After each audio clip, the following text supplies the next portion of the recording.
દુનિયામાં દરેક વ્યક્તિ અને દરેક પુરુષની કોઈ કમજોરી હોય તો એની માં હોય. એટલે માં પૂછે જેમાં, અને બીજું પત્ની પૂછે.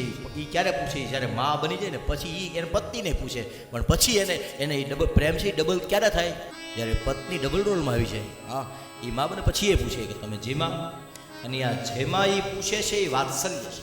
એ વાત્સલ્ય છે. એવા સમયે હું તો હંમેશા કીધા કરું, તમને ક્યારેક કોઈને મા બાપ પ્રત્યે કંઈ તિરસ્કાર થાય, તમને ગમે નહીં કે એવું કાંઈ થાય, ત્યારે અનાથ આશ્રમમાં એક વખત આટો મારી આવવાનો. એટલે તમને સમજાઈ જાય કે તમારી પાસે શું છે. હા, એક વખત ખાલી અનાથ આશ્રમમાં જઈ આવવાનું. પછી તમને ખબર પડશે ભગવાને તમને શું આપ્યું છે.